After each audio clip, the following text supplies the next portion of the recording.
It's like a video game arcade trading dollars for arcade tokens that can only be spent in the arcade. That's what they're doing. And having realized that, I'm a little happier. Because it's not a real currency, so it won't work. Hey everybody, John here, obviously. Last video somebody said I need to up my volume. I will do that in post-production here, hopefully. This will not be too quiet. And if it is, turn up the volume. I'm going to show you a couple things.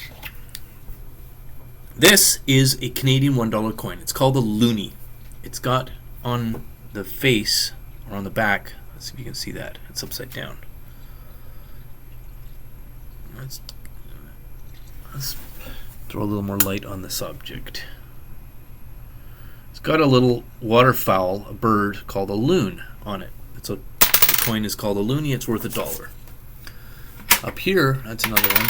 Do I have a toonie? This is a $2 Canadian coin called a toonie. Those are both technically cash, I suppose. When I was a kid, I have an old, out-of-date, obsolete Canadian $1 bill here. This is what a dollar looked like in Canada in the 1970s. This one was printed in 1967. And this is what Canadian money used to look like. We phased that out. We have new plastic bills. We don't even have a paper dollar anymore. We have this, little brass thing. But these three are all similar. These are all fiat currency, as are these. These are fiat US $1 bills.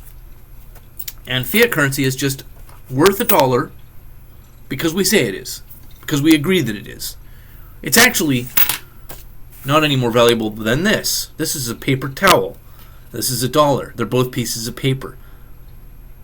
We have agreed that this is money and this is a paper towel.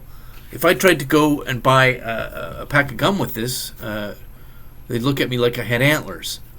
But really, the only reason I can buy, or could buy when this was still current, anything with this is simply agreement. It doesn't actually contain any value. It's not like this is a token for, gold bullion or something.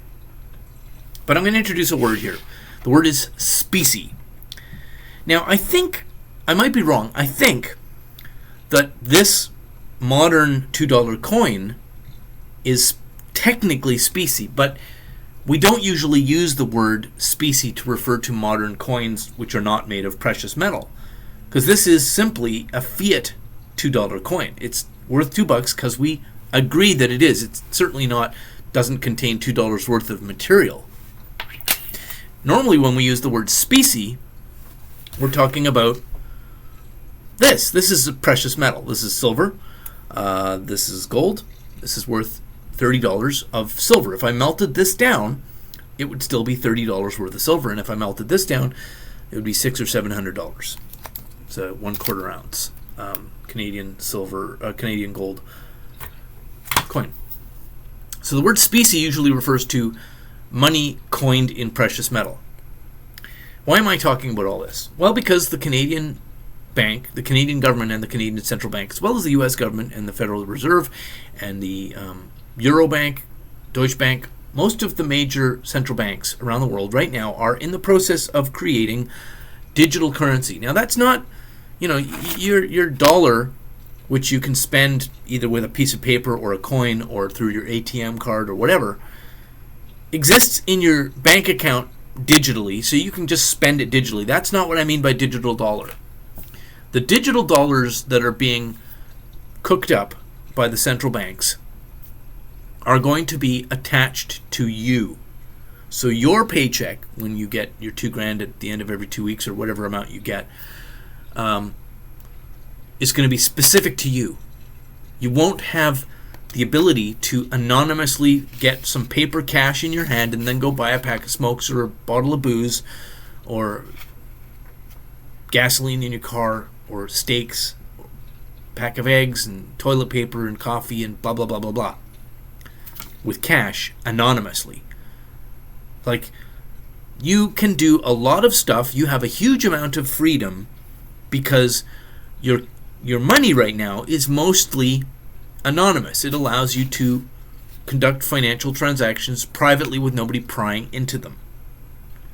When your money becomes attached to your account, that it's entirely digital, and it's a digital currency issued by your government, then nothing you do is anonymous anymore. I know you might think, well, my government is completely benign and I have no... Your government is not benign. Your government lives by stealing your money. Okay? Your government murders people. Your government has the monopoly on the use of violent force. That is not a benign organization. And they want to turn your money, your income, into something that they can spy on every single transaction. That your dollars cannot be anonymously stored, put under your mattress, or in a lockbox, or a safe. Your money will be permanently in a digital format tied to you. So if you have a bad habit, you drink too much, you smoke too much, you patronize the local prostitute too much, or you buy bullets, anything that you do that is not necessarily illegal, but just frowned on, incorrect, bad thinking. You go to a store, you patronize a store or a restaurant or a business that the owner has said politically incorrect, problematic, or hate speech things by some puritanical hall monitor's definition. Well, you're a bad person now. You can be punished. You can be silenced. You can be shut off. Your account, your personhood, your ability to function in society is at the discretion of the bank issuing you your account. The government controlling the bank, controlling you through your money. Because your dollars, although fiat dollars are just imaginary, we agree this is money so we all can get along, at least this allows you to act independently when you have money. That's going to go away. And your behavior is going to be monitored. And if you think that this is just a possibility that won't be exploited, oh, Lord of mercy. No feature is ever added to a product that is not intended to be used. What I mean is, I'm going to tell you another story. A few months ago, I uploaded a video which was a recording of a phone call that I had with an internet service provider. Two salesmen from this ISP had been canvassing my neighborhood and talked to me. I was outside doing something. They talked to me and they convinced me to sign up with a different ISP than the one I was using. And they convinced me by saying that this deal they were offering promised to provide a discount for some period of time, like 6 months or a year, and the discount would remain guaranteed for some amount. I don't remember what the discount was. So I was going to get this smoking hot deal on my internet service, guaranteed speed up and down and all that stuff. And then I got on the phone with them and they walked me through the terms and conditions of the actual thing. And while the discount amount on their fee by percentage was guaranteed, so they guaranteed like a 50% discount, the terms were that they could change the underlying rate at any time whenever they felt like to any amount. Well, think about that. I'll explain it again because a lot of people have trouble following that stuff. The discount, let's say 50%, is guaranteed for a period of time, a year. But the discount is discount of the rate. The rate, though, can be changed to anything at any time with no warning. That means the discount is worthless. That means that there is no agreement. I've agreed, if I signed up to that, I've agreed to be in contract for a year or 2 years. They've agreed to nothing. They've agreed to the discount, but not the underlying rate that the discount is operating on. So all they got to do is change the underlying rate. They're not violating the rule. That's a trick. That's a trap. They designed that contract to exploit it. They didn't design it like that because they're incompetent. They designed it because they intend to fool with the underlying rate while saying, your discount is still 50%. We just changed the underlying rate to $300 a month. So now you're paying $150 a month because you started out at $50. I identified that in the call, and I pointed it out. It was like getting married. Now, the reason I tell that story is that the structure of that deal was designed to be exploited. That they didn't design it like that by accident, because if they did things by accident, they wouldn't stay in business.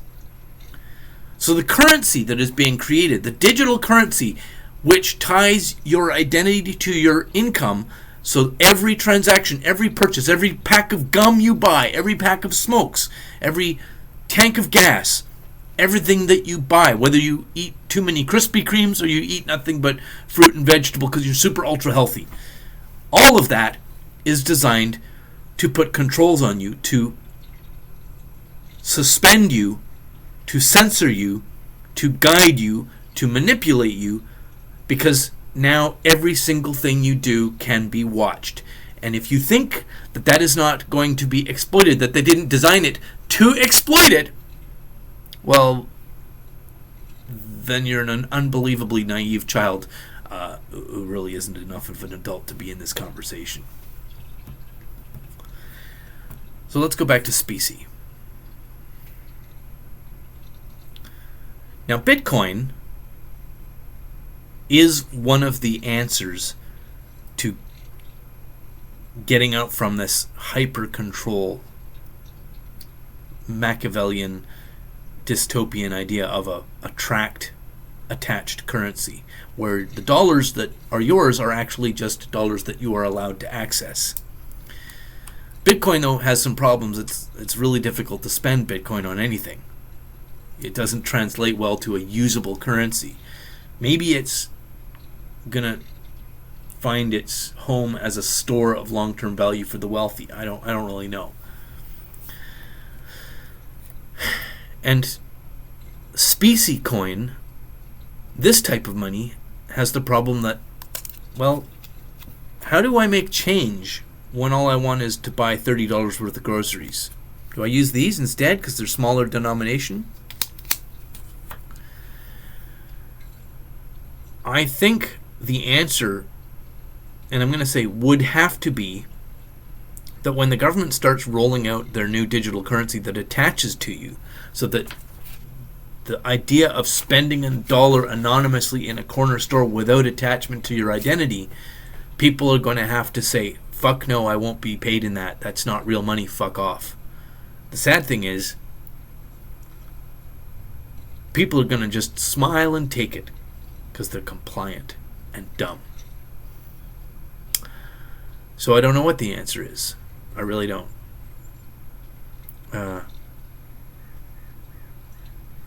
And I'm just going to leave it there. Thanks for listening, and have a lovely day. I'm going to say one more thing. I thought about it a little more.